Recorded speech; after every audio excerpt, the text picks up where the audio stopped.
Hi, welcome to this week's episode of the Wellbeing Show. I've got an amazing guest joining us from somewhere in the wilds of England, somewhere like miles away. Sarah, who's joining us, she's a great psychotherapist, is going to tell us about herself and her journey into work. She's a specialist in working with trauma, which I know is a really significant issue that we can talk about. And people may be surprised about some of the things around trauma and treatment. Before we get into that, just to remind you that this is, although it feels live, it's actually pre-recorded. So when you're watching it, it is probable that I'm doing something else. So don't phone me with questions because I might be a grumpy old man with you and tell you to get lost, which would be unfortunate because I might be out doing something. But do send us a message if you've got any questions or follow-ups. On WhatsApp is best, 07506 319 745. Just ping me a message. And I can pass them on to Sarah Nessa. I'm sure she'll give out some contact details for her as well at the end of the show. So you could send her sort of messages. But equally, just phoning about the blue when we might be doing something else isn't a great idea. I promise you. I'm a grumpy old man at the best of times. That's guaranteed to press my grumpy old man button. I promise you. Anyway, enough of that. Let's jump in and say, how you doing, Sarah? Welcome to the show. Yeah, thank you, Noah. It's great to be here. Where exactly in the middle of nowhere are you? In the middle of nowhere. Well, I am in Bristol, Yeah. so yes, so not too far away. Right. But yeah, not in I've outer. cycled to Bristol before. I love it Oh, actually. wow. From London. Yeah, yeah. You can go the Avon and Kennet Canal most of the way, Mm, and there's yeah. a really nice cycle route all the way down. And I'm a Brummie originally, so I know the Wyre Valley Hmm. along the Welsh coast all the way down to Yeah, Bristol. So I've yeah, been down that several times. So yeah. yeah, great fan. And of course in Bristol you've got the Bore, which is this amazing. If people haven't seen the River Bore, it's incredible. It's spring, isn't it, when the spring tide comes in? Hmm. This giant wave goes up the Bristol Channel, and you Yeah. have people surfing it. Do you surf it, Sarah? No, no. Absolutely not. No, no, I People body can't. surf it. No, no, none of that. None of All that. right. So No. is Bristol where you were born and brought up then? Is that your Yeah. neck of the woods? Is that Yeah, your so I was born in Bristol, and I went to school in Bristol. I actually went to secondary school in Bath, and then my parents moved down to Dorset when I was about 17. So I finished college down there, and yeah. then went off to uni, and then eventually made my way back to Bristol. Okay. So you're a Bristol girl. And are you English or Welsh, do you reckon? That's the Mhm. big, or are you sort of more is it Cornish or something that you would call yourself maybe? So I would say English. So actually my maiden name Like is Davis is Davis is very it's Welsh. very Welsh, isn't Very it? Welsh. Oh my Yeah. God, all the Davises. My stepfather's brother, I think, in law, where he was Welsh, he was a Davis. He'd be Mm. sort of turning in his grave now if he heard a Davis call themselves English. Yeah, You exactly. might And I start think World War Three there, mate. yeah, and I think they pronounce it like Davies That's rather right. than right. I think it's the English Bristolian that calls it Yeah, yeah, Davies. yeah, yeah, Yeah, so I am English, yeah. So you or see yourself as English. as far as I know. Yeah. And Bath is beautiful, and so is Bristol. Tell us about what it was like in Bristol growing up, because it's a great centre for the arts. That's how I Hmm. identify with Bristol. Lots of really good music, and Yep. in particular, lots of really good live bands as Yeah, well. yeah. Yeah, definitely. It's very creative. There are lots of pockets of different kind of groups of people and Is very Banksy theoretically from Bristol as yeah, well? I think he is, isn't yes. it? Yeah. He's Whoever, I mean, maybe it's a she. I don't know. I don't know who Banksy is, but yeah. Yeah, but whoever Banksy is, I believe, is from yeah, Bristol. yeah. Um so yeah, Bristol, I love Bristol. I think it's really, really beautiful city. It's I've got lots of pockets of different people, different groups, very diverse, multicultural, very inclusive. Um, and I just really love that. Got a really good vibe. Yeah. Um, Bath, I love as well, but for different reasons. I It's went very to different. I mean, it's beautiful. I mean, it is drop dead gorgeous, isn't it? I mean, at the end of the absolutely. day, Yeah, Yeah, yeah. It's the architecture is just stunning. yeah. Because I But lived in Edinburgh, and the new town in Edinburgh is the same as Bath. It's the same architecture, and it's mm, stunk. I mean, but Bath beats it because it's built up on that hill. yeah, So it's like Gondor in Lord of yeah, yeah, the Rings. yeah, Like yeah, really strange, isn't it? You know? yeah. It is stunning, but Yeah, very different vibe. yeah, Yeah. yeah. And Bristol has some issues as well, like a lot of Hmm. cities, but it's got, for a small place, it has had, historically, I don't know if it still does, but it has had quite significant issues around drug misuse and stuff like that. So Yep, yep. was Lots of that misuse. prevalent when you were growing up? That was there? Yeah, yeah, that was there. I think it's probably more prevalent now Right. than it was when I was growing up, but it was certainly very accessible Yeah. um, and not too far away from any corner Yeah. of Bristol. Yeah.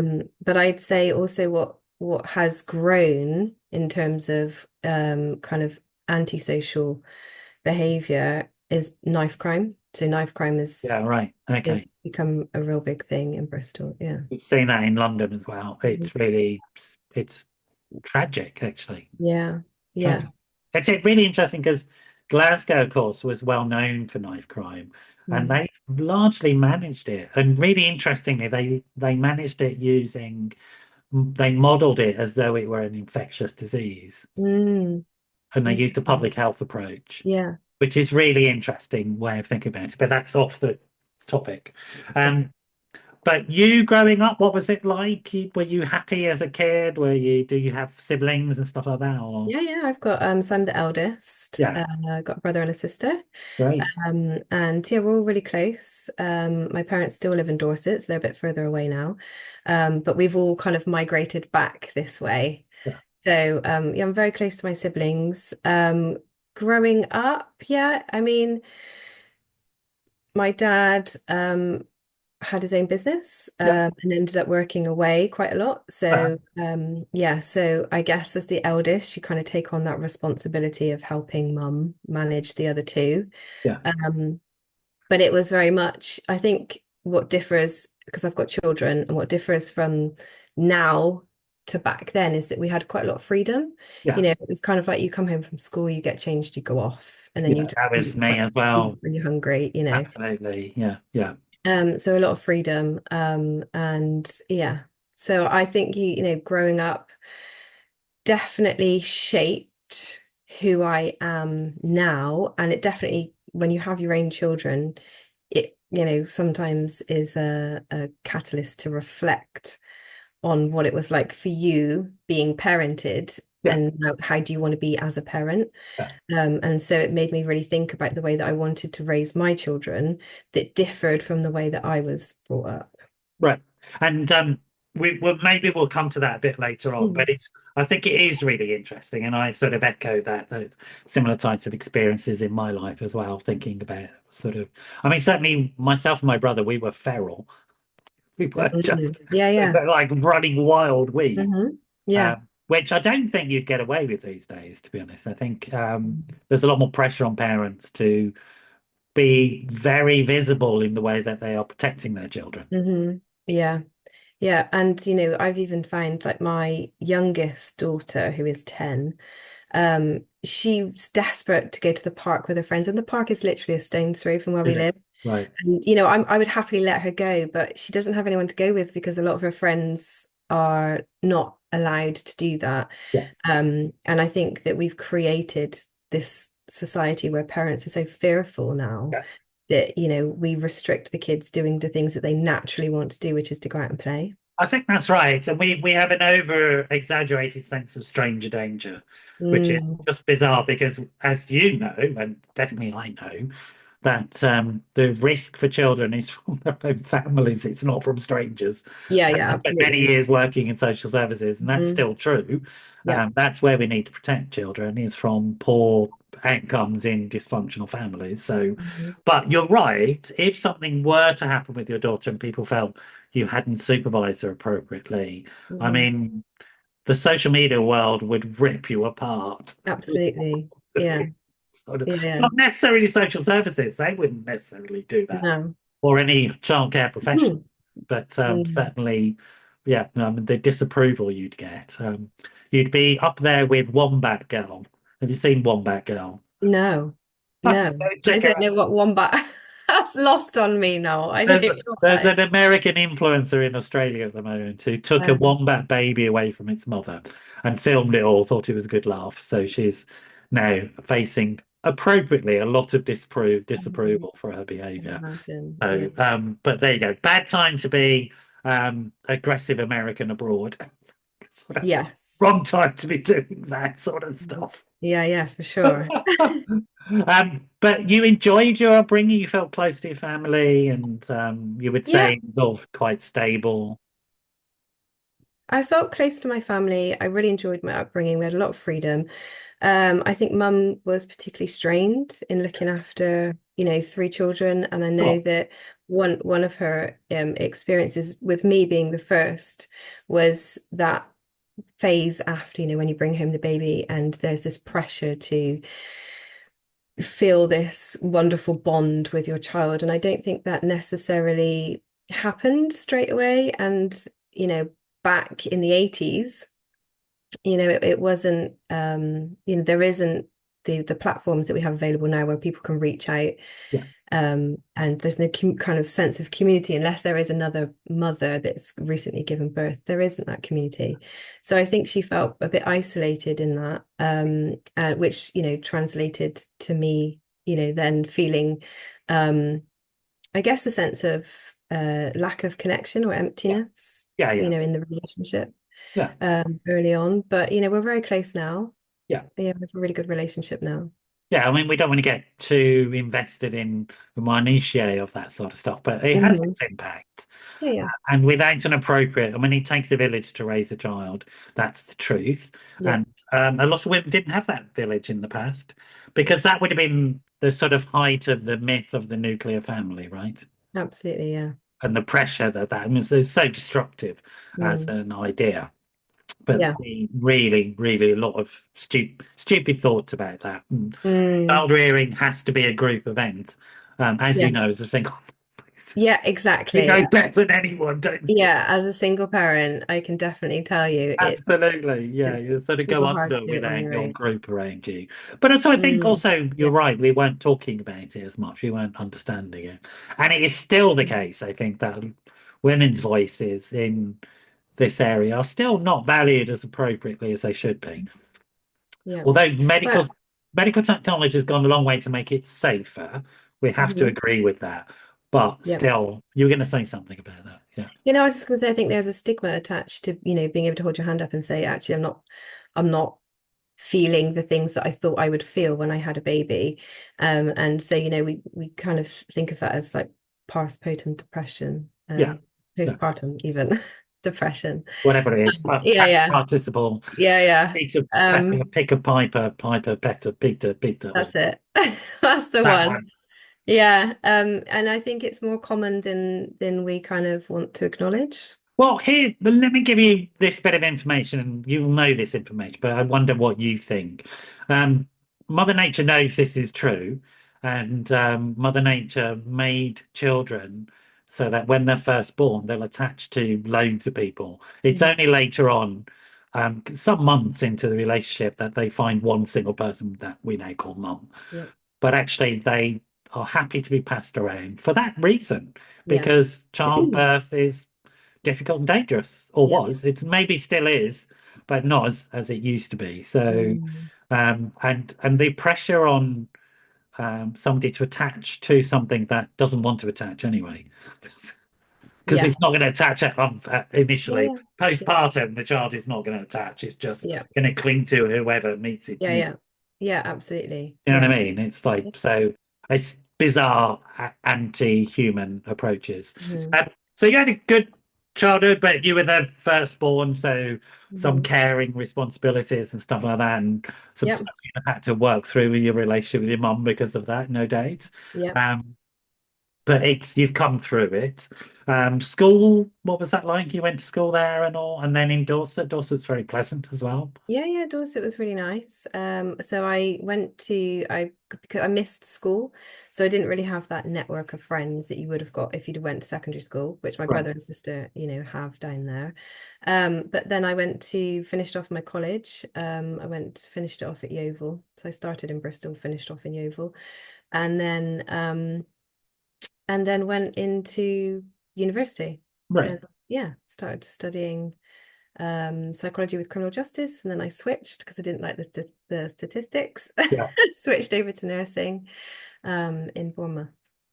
And you became a general nurse, medical nurse, Pediatric, pediatric. yeah, yeah, pediatric nurse. And then I switched from that to marketing. Yeah, Mhm. so it's been a bit of hopping around trying to figure out what I wanted to do. Mhm. And I think the main thing with nursing is it just didn't fit with my lifestyle. And I Right. think with nursing is a lifestyle. It's not just a job. Yeah. I was young. I wanted more money. I wanted to, go more places. Yeah. And so I went down the marketing route. Okay. And that gave you the freedom and the money that fitted in with your lifestyle. Yeah. Okay. And yeah, and then I moved back to Bristol. And you're presenting it as though there were no bumps there at all. It was all sort of very plain, no issues for you. No, there were issues. Yeah. Right. Yeah, there were issues. The lifestyle choices that was making at the time they weren't conducive with the the morality of nursing. Okay. I'm probably not going to go too much more into that, Right. but yeah, um, the type of antisocial behavior, shall we say, Yeah. I was engaging in at the time, just wasn't going to fit, and I had to make a decision, based on it's not okay to do these things and then pretend to be something else. They just don't And fit. I just want to note, and people should note that Sarah said, I don't want to go into this, and we're not going to go into it because we don't need to. But there were some difficult things going on for you, Yeah, and some of the choices that you made, like a lot of us have made, dif moved your life down a certain path. absolutely. Yeah, Yeah. yeah, Okay. for sure. And you that's fair enough. It's what happens to people. And then when did you then went into marketing, which gave you a bit more money, a bit more freedom, maybe a bit more status as Mhm. well? Yeah. What was happening in terms of your personal life? Were you getting married or having kids or anything like that? So yeah, so I went into marketing. I went to night school and got my marketing qualifications Yeah. whilst working full time. And then I met my now ex-husband Yeah. when I was kind of in that role. And then we got married, had kids, and then got divorced about 3, 4 years ago now. Yeah, 4 years. Okay. And was he making similarly decisions that you were involved with? You were both making those types of decisions that were complicating life? What do you mean by that? The decisions, the antisocial stuff. Oh no. So when I moved back to Bristol, so one of the reasons of moving back to Bristol was I left all of that behind. Okay. So part of my decision to come back to Bristol was that I needed to just break free of the pockets of people, the communities I had kind of embedded myself with. Gotcha. And so moving back to Bristol gave me that new kind of Okay. reinvent yourself. Yeah. And you've had some wonderful outcomes from that marriage, which is your kids. Hmm. That's always a real gift. And but also maybe there were some other issues going on in the marriage which weren't so great. Yeah, absolutely. Yeah. I mean, essentially the marriage itself became very toxic and Okay. very and abusive. And so Are you the okay to talk about that? yeah, yeah, sure. And I just wanted to people, we're going to talk about intimate partner issues, Hmm. and some unfortunate intimate partner issues. And if you're in a situation now where this makes you think about your own relationship with your partner, if some of the stuff that we talk about triggers you and makes you think, oh, hang on, that's going on for me. I would urge you to go and get help, safe help, and speak to somebody about it, because the reality is that all of this stuff that we're going to talk about is dangerous and it's also illegal, folks. Mhm. It shouldn't be happening. There's no way that anybody should feel afraid of the person that says that they love you. It's just unacceptable, and it's also illegal. But be aware of talking to people, with professionals who know what they're talking about and can help you. But certainly don't stay in dangerous or toxic situations. What would Mhm. you say about that advice, Sarah? Yeah, absolutely. And I think, sometimes it can take several attempts Yeah, to leave that, because the nature of the relationship, it becomes kind of trauma bond. yeah, And those type of relationships are very confusing, yeah, and they're very, very difficult to get out of. And so I think the other thing that I would say is, you might not do it, might not follow through the first time, but to just not be hard on yourself, yeah, and to just try and surround yourself with, people, because when you're in that environment, it can be very isolating, and you feel like you're on your own with it, and you can't talk to people about it, because the image that people get from your relationship is not the one that you experience. yes, yes, And so it's often like you just think people won't get it, or they won't understand. And that was my experience at the because I didn't go the first time that I tried to leave. I ended up going back. right, Um, and I think that, it's important to remember, to just not be too hard on yourself, because at the time, I was kind of like, I'm a failure, I can't do it, and you kind of have all that negative self-talk. And the people around me just didn't get it. My family were kind of like, we think that you are in some sort of depression, like yeah, this doesn't match with our experience of your relationship. yeah, And so I really felt like I was going crazy, like this is all in my head. And maybe this person is a great guy to be with. yeah. Um, So I guess, and people often quite can be, I don't think they mean to be judgmental, but they will often ask what I think of insensitive questions like, so why did you tolerate that? Why did you put up with it? As though the end of the relationship started like that. yeah, But of course, it doesn't, very rarely starts that way, does it? yeah, no. No, I mean, you don't get married to someone thinking that you're going to get divorced. And the very beginning of the relationship was very different to the end. Yeah, And at the beginning of the relationship, it was very much, um, it was everything that that I wanted it to be, yeah, even though I will say that on reflection, I definitely ignored my gut. they do. Yeah, 100%. Okay.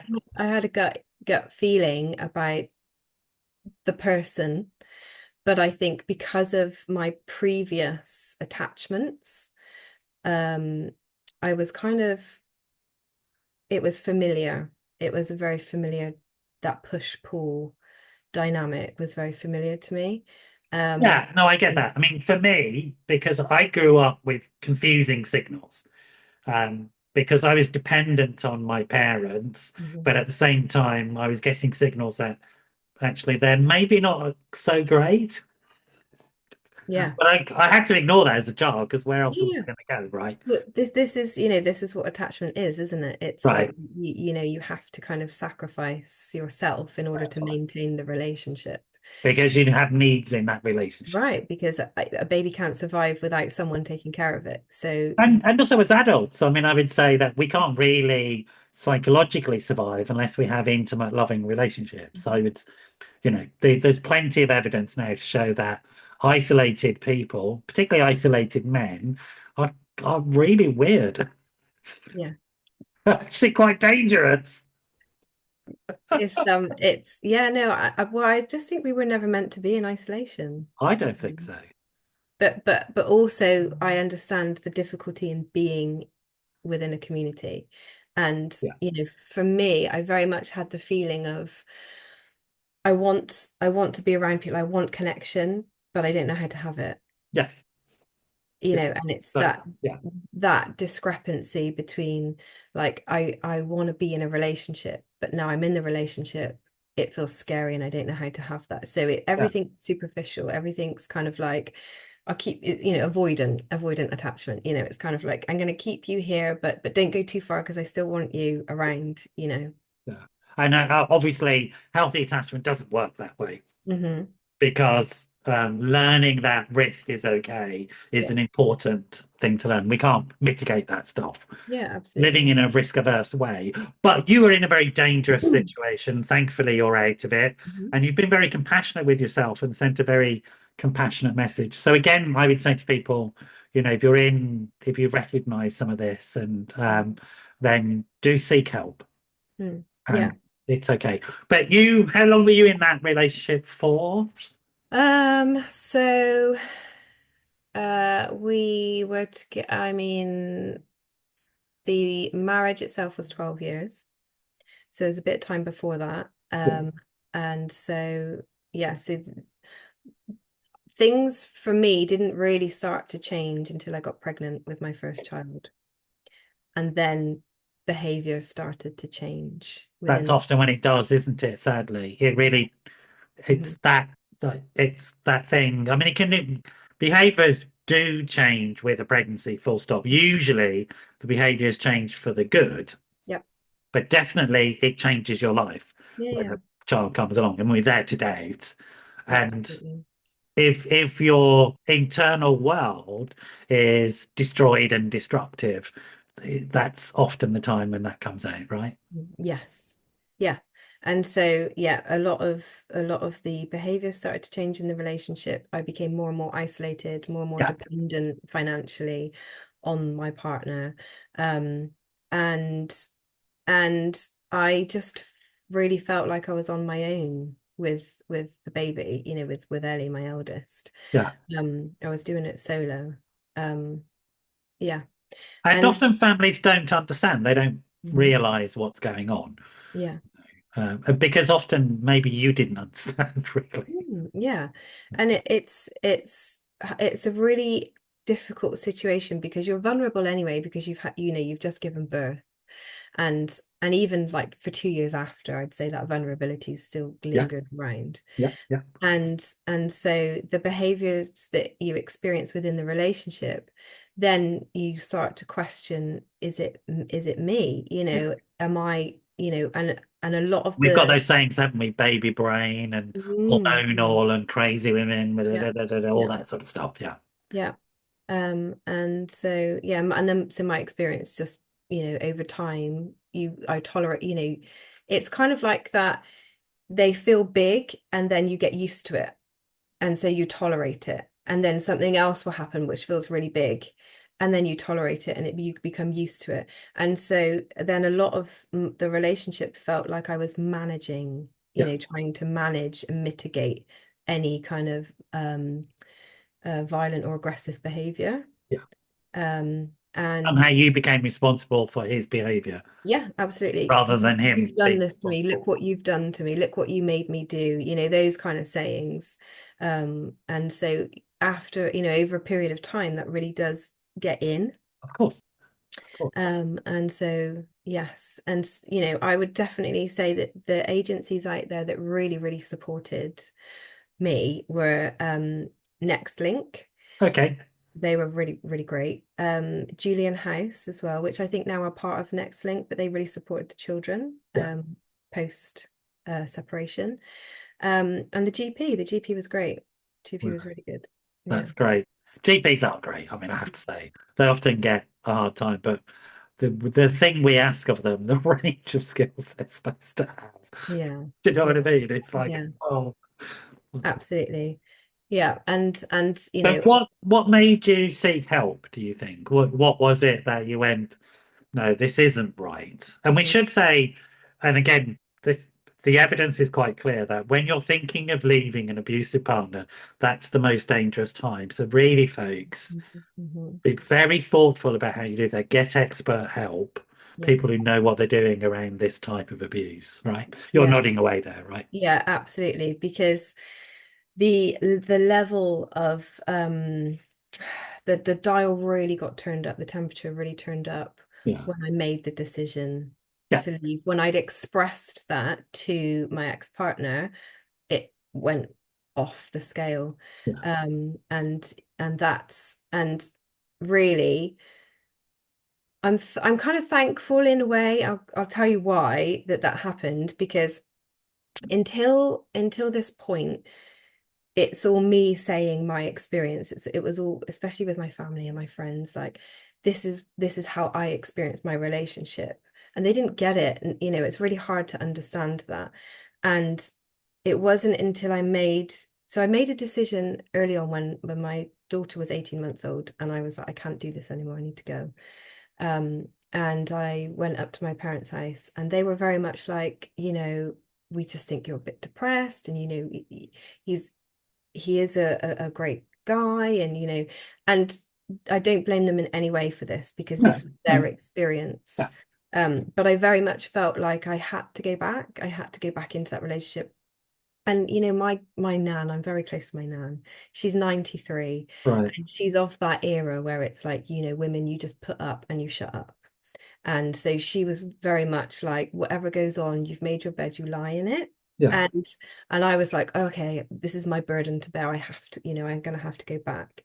And so I went back into that relationship. And then it wasn't until, quite a few years later, and I'd had my second child at that point, um, that I made what made the decision for me was that the attention turned from me onto my children. Right. And that was it. Mummy And beg. I was like, yeah, exactly. I was like, I have a decision to make here, because whilst I can tolerate this stuff being targeted at, me being the target, what I can't stand for is my children being subjected to that. You And okay while you're talking about this? Just want, yeah, I'm okay. Yeah, yeah. I mean, it's, I've done a lot of my own work on it. of course. Um, but yeah, and it was just very much that my children were frightened, really, really scared of I'm sure they their were. Yeah. dad.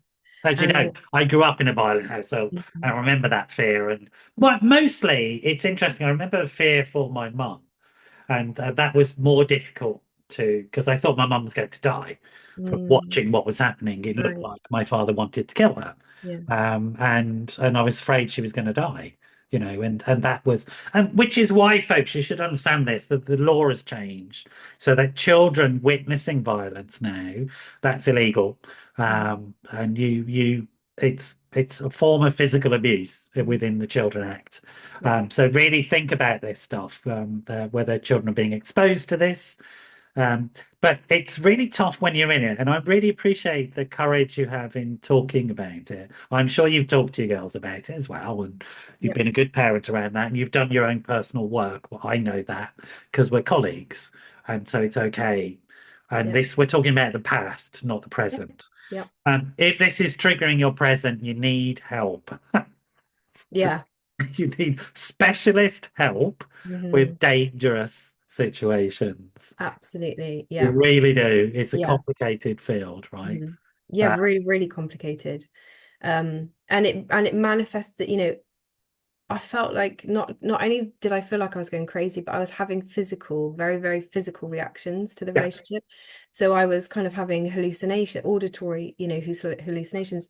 There was nobody in the house, and I could hear babies crying, yeah. and I was on call with my dad once, and he was on speakerphone with my mum, in the car with me.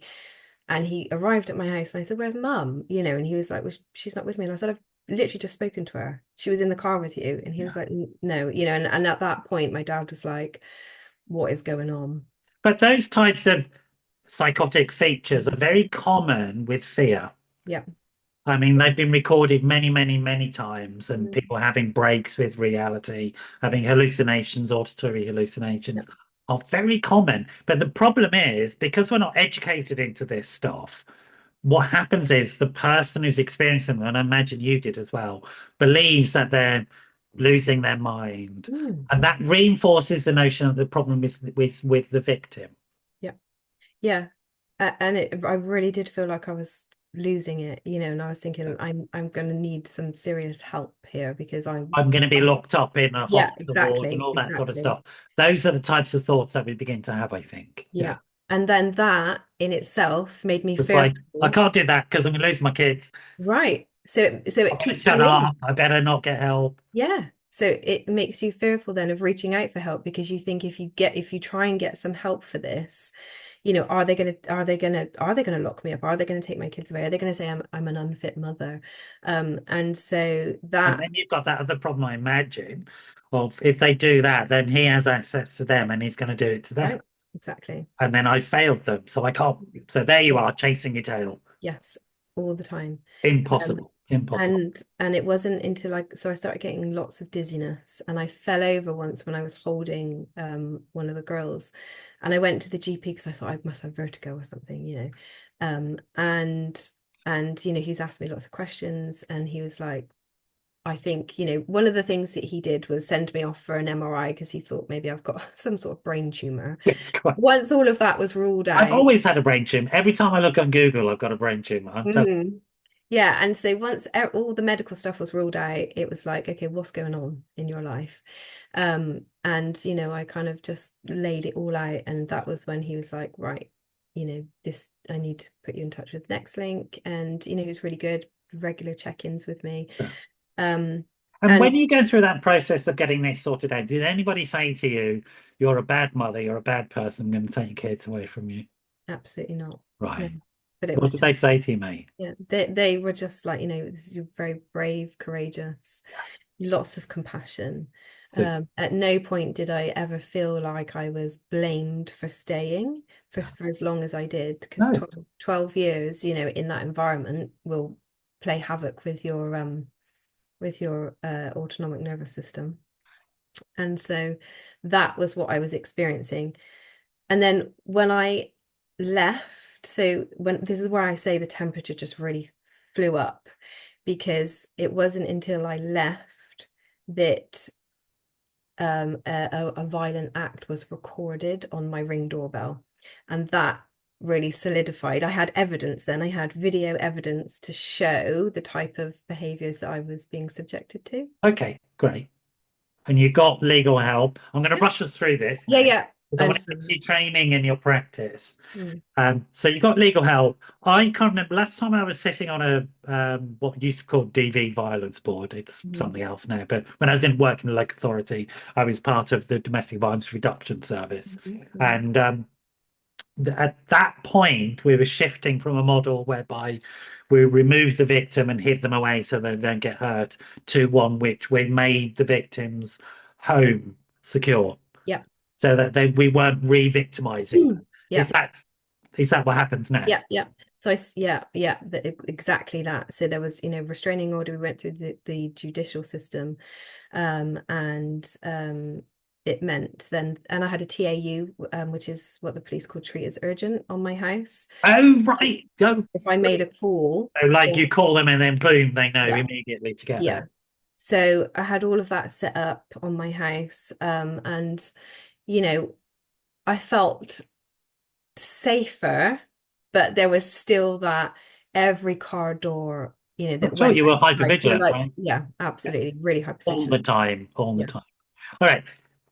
Well done. Brilliant. Thank you so much for sharing No, that. that's It's okay. That's really okay. important that people understand this stuff and get the story. And it's really important people understand that it's a very serious situation Mhm. and that professionals who deal with it understand it and not going to judge you. They're only going to help you and Mhm. keep yourself and keep Yeah, your children safe. absolutely. That's Yeah. what's going to happen, Yeah. right? And these systems are all in place. So go and get the help, folks.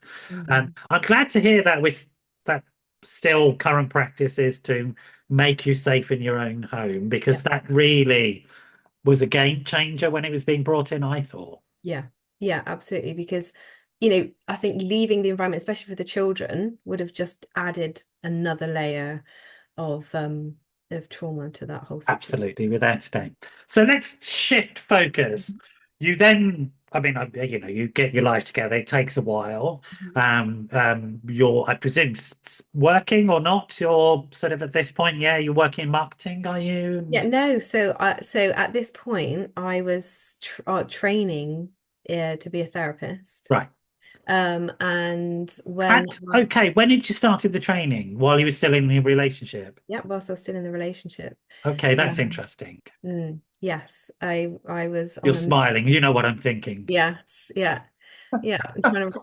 So I started training. I went to night school originally when my daughter was 18. So this is just before I made the first attempt to leave. Yeah. I started training, and that journey of training then, went on for nigh on 10 years because that's how long it, takes to get to where I am now in my training.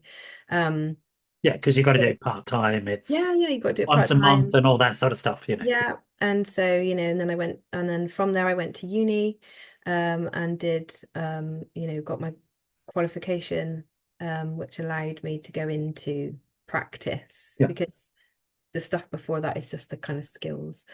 And then when I went into practice, I started working at a school with adolescents. But just let's come back to the personal bit of the story. Mhm. So your life changes, deciding that this thing is wrong was coincidental with these inward journey processes as well of your training. Yeah, absolutely. And I think if I hadn't have gone on the journey of training to become a therapist, I wouldn't have made the decisions that I did in order to get out of that relationship. Can I I put it another way, possibly? Yeah, You yeah, wouldn't have discovered you're worthy of being happy. yeah, yeah. I needed to know really as well for my own sanity if this was okay or if this wasn't okay. Right. What I'm going through, is this normal or is this not normal? Am I crazy or am I not crazy? Yeah, And so yeah, part of good for part you. of that, Good yeah, for you. was So that investment in yourself, you wanted to find out and all this sort of stuff, but that investment in yourself led to significant life changes. yeah, yeah, Great. I mean, which is really important, I think. And I guess you would agree with me that that is a story you know well, not just for yourself, but for other people. yeah, yeah, absolutely. Going training as a therapist, it's unavoidable. You have to look at yourself. Yeah.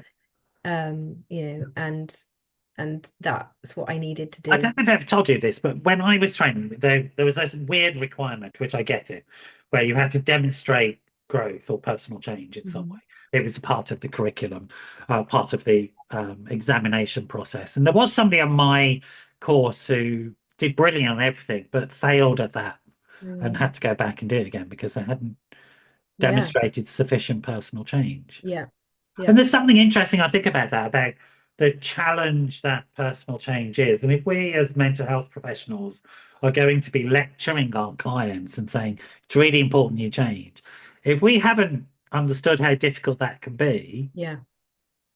do you know, Yeah. because it is complicated, isn't Yeah, it? absolutely. Yeah. And I think, sometimes it's important for your clients to know that you've got real lived experience, and I don't often disclose to my clients, but you can get a sense in the relationship that someone knows what it's like to have been where you are. Yeah. And I think that's And important. just to say to, other people who are listening, maybe professional stuff, Sarah and I talked about this a lot before we did the show. We know each other professionally, we're colleagues, and I know her practice, have a lot of respect for it. Not that she needs it, but I do. I'm just saying that. And we discussed all of these issues. And again, people should be aware that, you know, as professionals, we're making individual decisions in relationships with clients and patients. And sometimes we will share and sometimes we won't. But um, Sarah and I both feel that this subject is so important that it is important to share in this way Mm. and to give people hope, you know, Yeah. that, And that's the main message, I think, is yeah, that, it no matter how dark it feels, because it does feel like the darkest place you could possibly be. of course. I'm evidence of the fact that you can get out and you can turn it around. Yeah.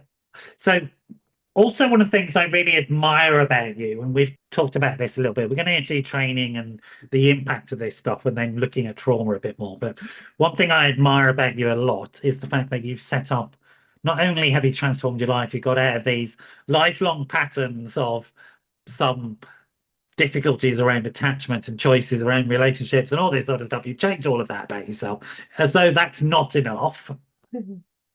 which it is, quite frankly. That's, Yeah.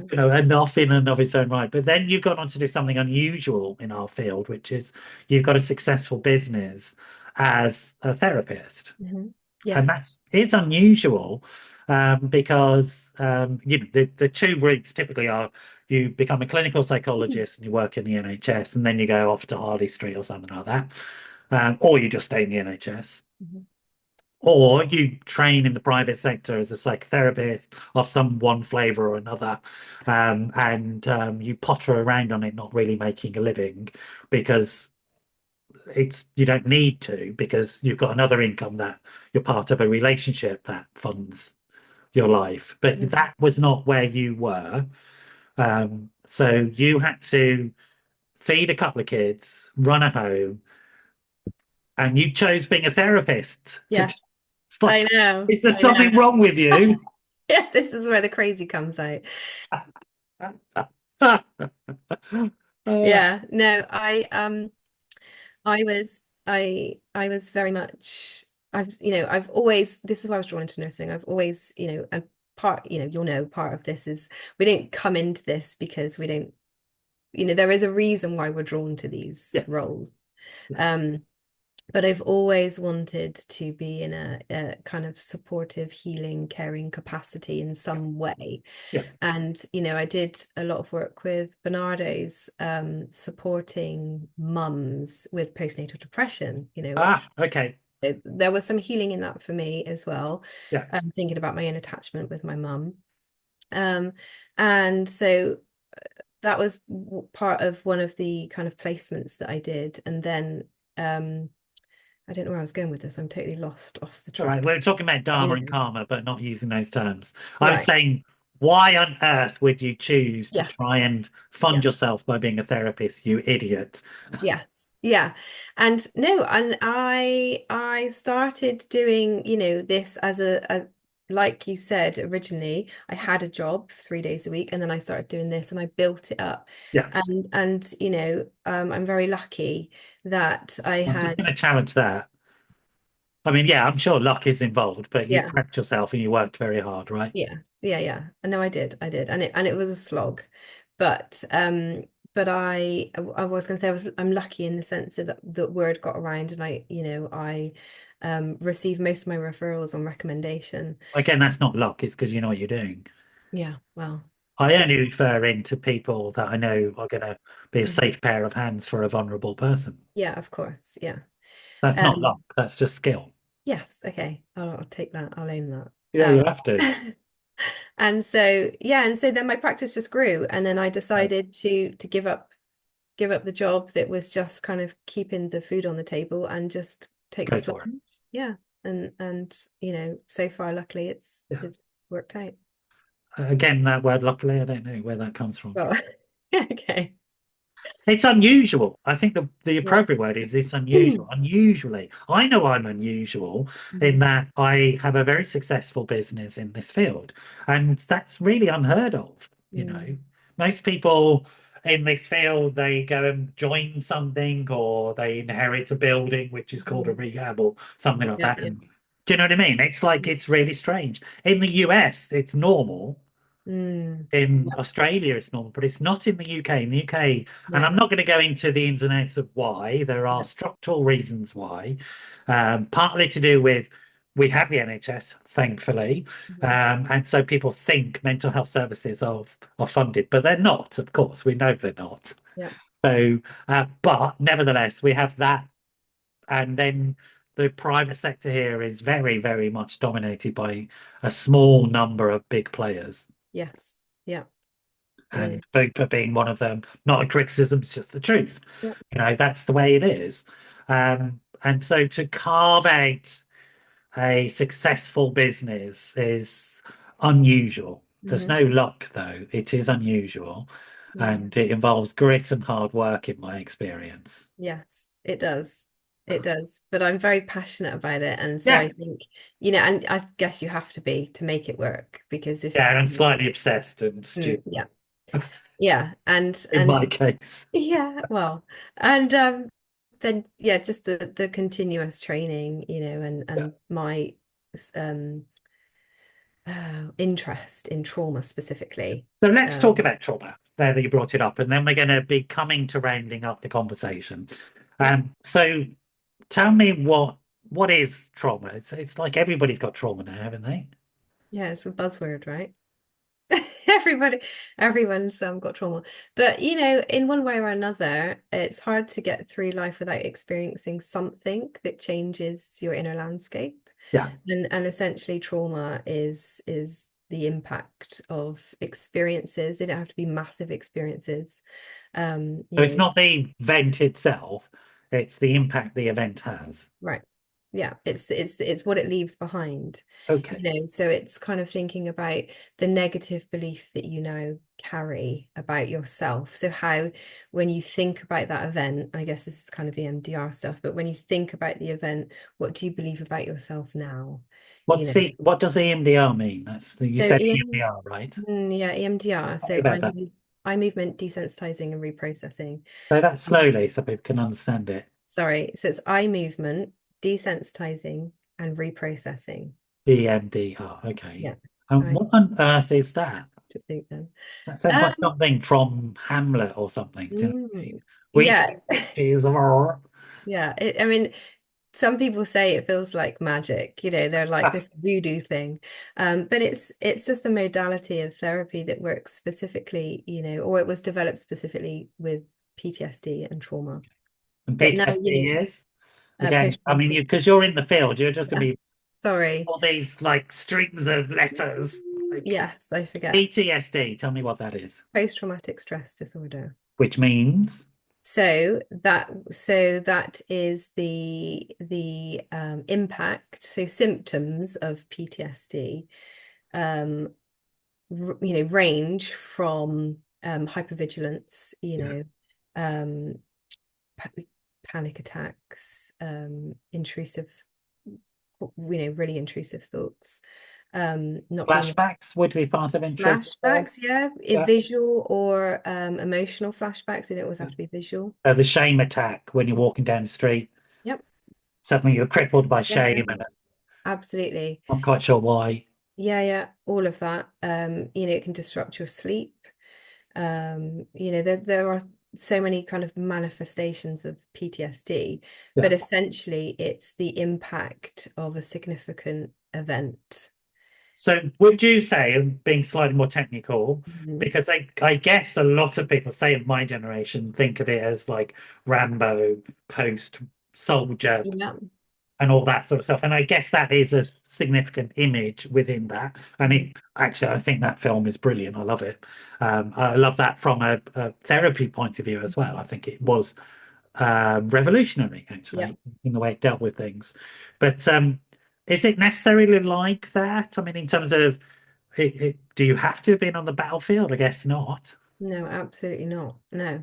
Like this is, and I think this is where people get confused with trauma Right. because, you know, the trauma in the trauma world, which I think that they are going to change the language on, but at the moment, you know, we kind of describe trauma as a big T traumas and small T traumas. Okay. Big T's are like one-off events, you know, car accident, plane crash, you know, fire in the home, just one-off big incident, which you can have The then. Russians invading your country. Right. Yes. And then the small T traumas are kind of like more developmental traumas, attachment injuries, Okay. things that, you know, nigh on everyone will experience at some point. Um, And those small t, if they're multiplied and sustained over time, can become big T, yeah. Well, they can become, that's more like complex PTSD. So, which is where you would have been at the end of the relationship with that partner. right. Yeah. So when you are subjected to a threat for a prolonged period of time. Yeah. And the threat itself can change, but when the threat is repeated over a long period of time, you you enter into the realms of complex PTSD. Right.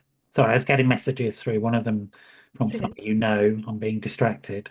Uh, Okay. a fellow colleague, I should say, a person we all work Yeah. with. Um, so, okay, again, being a bit more technical. hmm So I once read some research that had suggested that street prostitutes in Glasgow had higher rates of clinical PTSD, observable symptoms, than squaddies coming out of the British Army. hmm Yeah. And I was quite surprised at the time, but you're not surprised. You're just nodding. Of No, course. I Yeah, don't doubt that. Yeah.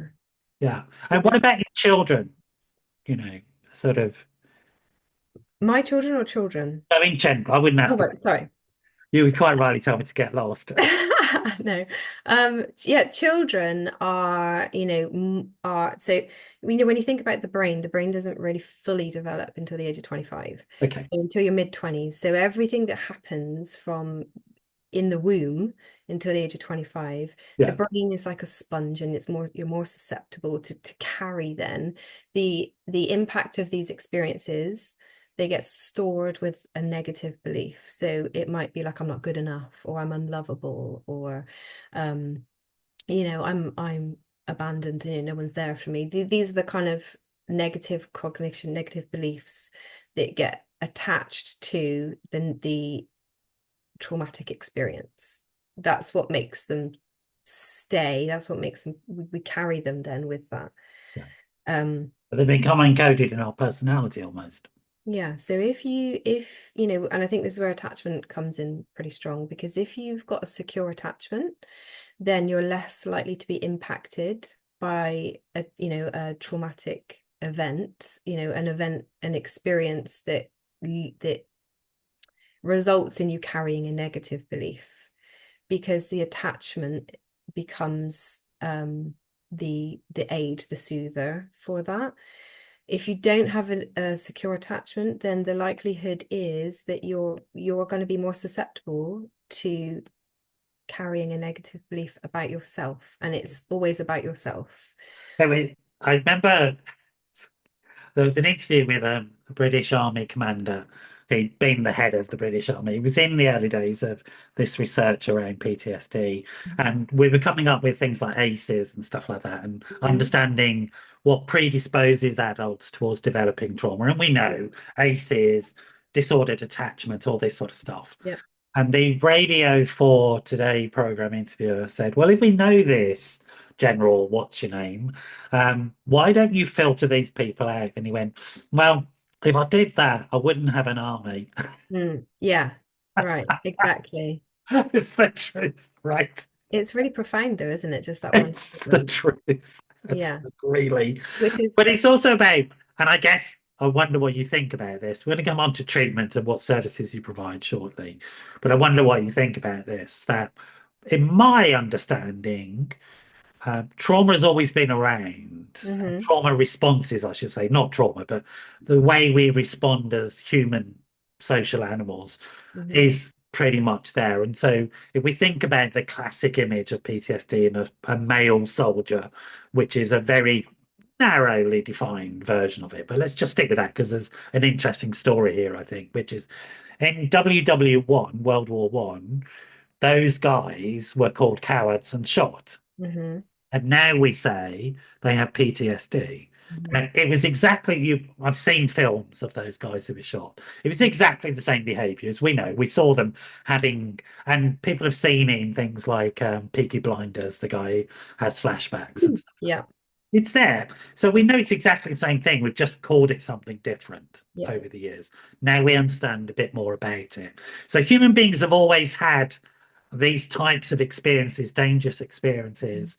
What's changed, do you think, for us that now we are, I guess, more aware of it, but it seems in some ways a bit more prevalent? I think that the one of the big differences is sense of community. Okay. And what I mean by that is, when you look at the generation that went through World War II, which Yeah. is like Nan's generation, Yeah. the one thing they didn't have was social media. The one thing they didn't have was mobile phones. Yeah. And so the one thing that they did have was actual physical connection. Yeah. They felt, all the women, were rallied around each other. All the kids, would be in each other's homes playing with each other. And so for that generation and the few generations after that weren't hit by these kind of smartphones and social media, the biggest thing that we had was connection. And I think we undervalue physical, real connection. Got it. I And agree. We've lost the tribe, right, and yeah, it's very much in the tribe that we were healed yes, because there yeah. would be stories.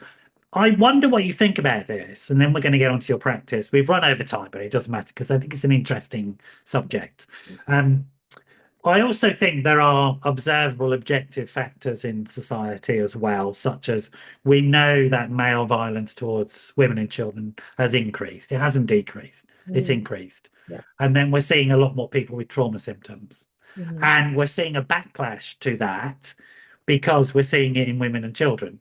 Mhm. And so therefore we see these angry men on television saying, you're making this shit up, Mhm. and I do believe that part of that is a desire to cover up this stuff, Mhm. diminish it as real and say this is not real, and to somehow try and sidestep. Maybe that's too political for you. I don't know, as a therapist, whether you get involved in those conversations.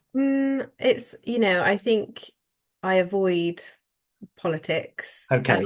but I think that it's undeniable the impact that the way that we live now, and even just culturally, the pressure that's put on children, specifically, of female or male gender. Yeah. Um, boys are allowed to be angry. They can be aggressive, but they can't cry because Yes, exactly. it's Right. Yeah. feminine, Yeah. and so Yeah. you What can sort of play world is that? Of course. Yeah. right. You can play rugby. You can box. You can do all these kind of masculine things, which actually have aggressive undertones to them. And for girls, the message that we give them is you can't be angry, but you can be sad. You can cry because you're feminine and you're weak and you're vulnerable. And but anger is too much of a masculine trait, and that's not okay. No. And so you find a lot of dads that don't know how to tolerate anger in girls, and and also the crying. You find women are more able to sit with tears than adult men because they weren't allowed to do it. So how can they sit with someone else? Yeah. And this is a really general sweeping statement. But I think that's the culture. It's impossible to not notice the impact of culturally and societally how we raise children. I agree. And also, I think it's really interesting. We just had International Women's Day a couple of days before this show was recorded, and there were various sort of demonstrations around the world. There was one that was very interesting in Paris, um, which was calling out a sort of very toxic form of aggressive maleness that has just been voted into the White House and stuff like that, and just saying, this is unacceptable. Mhm. We're not going down that route. Thank you very much. Mhm. We have to say no. And I totally agree, to be honest. But I'm with you that as mental health professionals, we don't make judgments on political decisions, but on clinical decisions. Right. But it informs my practice, the ideas of, and I tell you why it informs it. I don't know why my camera sees my thumb come up and Thumbs does that up. really ridiculous thing. I don't know how to turn it off. It's really put both thumbs up. It gives me a bunch of fireworks. It's Oh, ridiculous. I saved that for the Want to end. see it? Go on over there. So let's see if it does it. There you go. Oh, there we go. I have no idea what that's about. Um, but I think I tell you why I'm talking about it because I talked to somebody else yesterday, a professional about trauma. I was remembering I went to see a conference in Florida, and they had Bessel van der Kolk, etc., etc., Mhm. all these big trauma people. They also had a guy who wrote Children of the Slums, who was a family therapist. I can't remember his name. Um, and they showed some video of him, and he was working with a couple in a family. He was very progressive at his time. It's where systems theory comes from in family work. Um, and and I was watching it. It was really disappointing because there was this angry guy, and the wife wasn't comfortable with his anger, and Hmm. the therapist was intervening in a way as to say, "Look, the problem is with you because you can't cope with his anger." Hmm. Quite clearly. And I was like, that's wrong. Mm. That's Yeah. absolutely wrong because anger should not be communicated in that way. Yep. It's okay to have the feeling of anger, but it needs to put into words. Right. And you need to communicate in a way to the person that you love so that they're not frightened, even if they have their own issues around it. Yeah. Even if it's objectively a fact that your love partner doesn't deal with anger very well, so what? Hmm. Apparently, you love them. Wow. Yeah. Do you I know what I think, mean? yeah, It's like yeah, seriously. absolutely. But I also think there's a very big difference between anger and aggression. Anger is the feeling, aggression is the behavior. Yes. And often anger gets expressed through aggressive behaviors.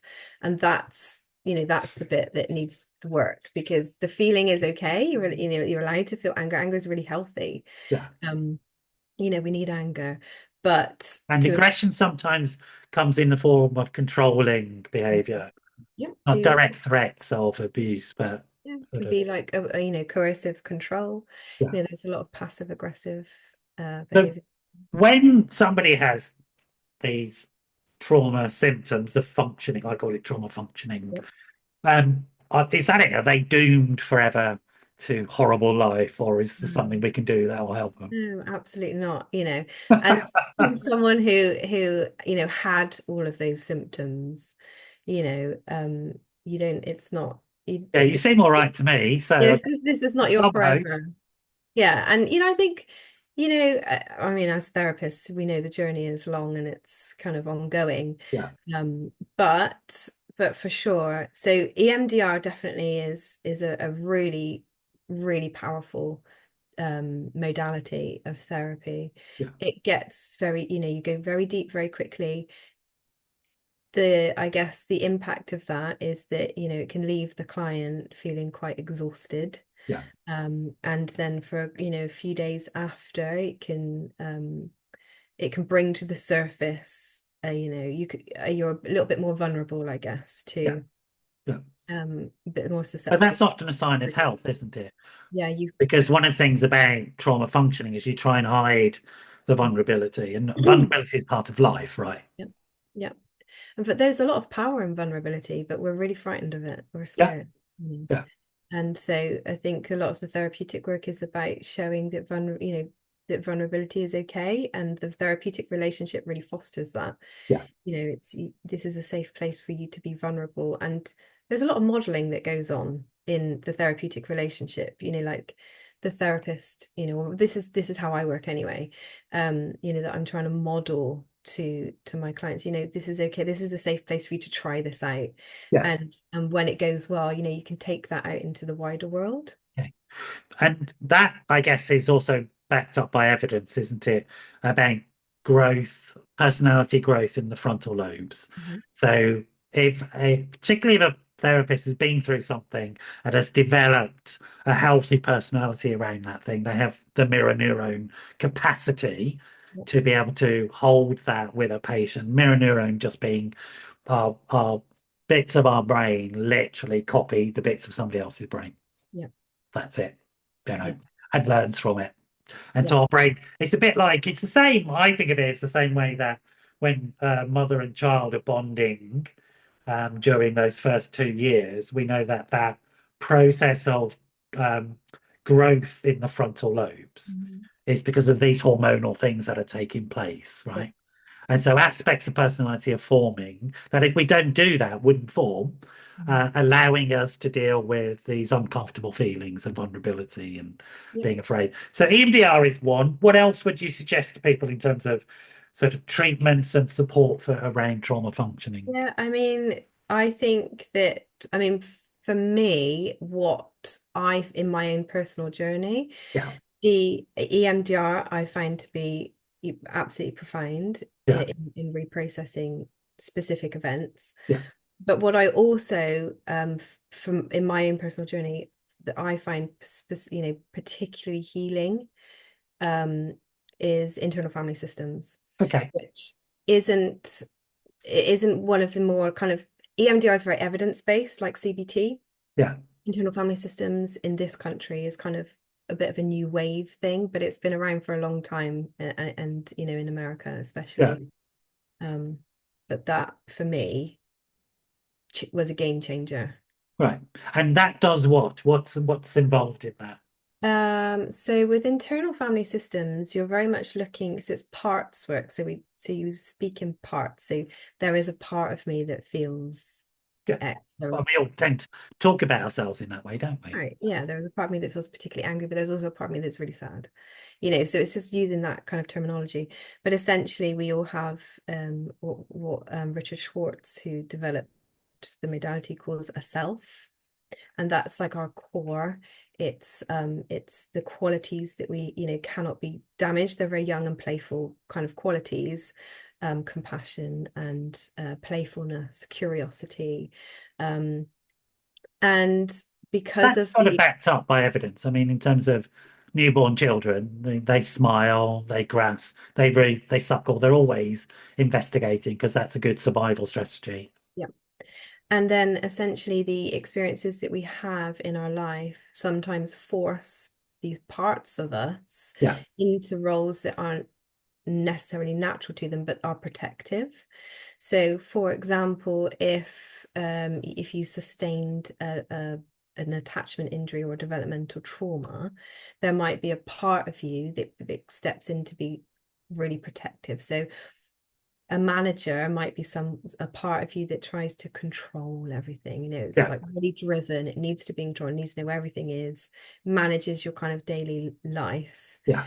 Um, and ultimately, these protectors are in these roles. They're there by design to stop the system being overwhelmed by the wound of the younger part, which we call exiles. Okay. Yeah. And would you think is CBT useful as well for people? CBT, cognitive behavioral Yeah. therapy. So CBT, I think, is a really good management tool, Right. but in terms of actual healing, it has its limitations. Yeah, I agree. But it's useful to hear it from you. What about peer support and that supports that sort of stuff? Because we've talked about how important it was for you to find a group Mhm. of like-minded humans, mostly women, I would imagine, who helped you get through all that stuff. Yeah, no, absolutely. I think peer support is invaluable. Right. Yeah, it's having that, like we talk about community and connection in your tribe, Yeah. finding people that have been through similar experiences, is really important. I would also, I don't know what you think about this, but it's also, I mean, I would say get everything you can that works, including when you talk to your GP, maybe a medication is going to be helpful for you if you've got strong depressive symptoms or anxiety symptoms, etc. So, I mean, I just wouldn't hold back. I mean, I have the nuclear bomb theory of these things. I Yeah. nuke these suckers so they can't control my life. And whatever works, works, is my belief. So, look, Sarah, it's been super to have you here. Just want to check in with you how you feel. We talked about some possibly upsetting subjects, but I know you processed a lot, but just want to check in with how you're feeling right now. Yeah, no, I am feeling good. Yeah, I think I mean, there's so many subjects that we've touched on, and I'm kind of like, I'm feeling like I didn't do it enough justice somehow. Well, yeah. But it's And a could you've done it justice? It's like I hope what these videos are they're often saying the same thing, but just somebody different saying it. Because the core messages are the same. Look after yourself, believe in yourself, be compassionate towards yourself. If you do these things, then you are much more functional in the world. That's the way it is. If you think about yourself in the way that your initial carer thought about you, if you had a good one, they wanted you to have everything. Mm. They wanted it to flourish, and we need to learn that about ourselves as adults. and Yeah. then we're much more functioning, and we can do the same for other people. How do people get hold of you, Sarah, if they want to get hold of you? So the name of my practice is the Rose May practice. Okay. Does that So have a significance, that word? so yeah, so my eldest daughter's middle name is Rose and my Oh, youngest daughter's middle name is May. okay. There you So go. the Rose May practice Brilliant. in yeah, The pursue. rosemadepractice.com. Yeah, .com is my website. On Instagram you can find me the Rose May practice. Yeah, Um and Facebook. Yeah, I think brilliant. Great. main. And we'll try and put some links in there. Yeah. You offer what, one-to-one group Yeah. supervision? So I offer, yeah, one-to-one therapy, couples, and all of these are from a range of modalities, but all the information's on the website. We do, yeah, so I do run groups, and a lot of that is like, the people who've been through similar experiences. So it might be like a bereavement group or survivors of domestic violence, which is again thinking about that peer support as well. Yeah. Um, and I go into schools sometimes and deliver talks, just trauma informed, 'cause some schools are trying to become trauma informed. Yeah. Super. Look, really such a pleasure. Like you said, we've touched upon a lot of subjects, and it'd be certainly worth revisiting some of them and going into some more depth. Mm. But actually, that breadth of conversation is quite useful because I don't know that many people who sit through the whole of this thing anyway, apart from me and you. And so people drop in and out and In find. and out. Yeah. And that's fine. That's Yeah. fine. They'll edit in the way they need it to be edited. You stay there for now. Thanks for joining us. I hope you found that useful and insightful. Do get hold of Sarah if you want some services from her. I know the quality of her work, so I can personally, professionally vouch for it. Sort of a very experienced and serious practitioner. Really good to have you all here. You stay there for now, Sarah, as I say goodbye to everybody, and then I'll see you all at the next. So goodbye for now.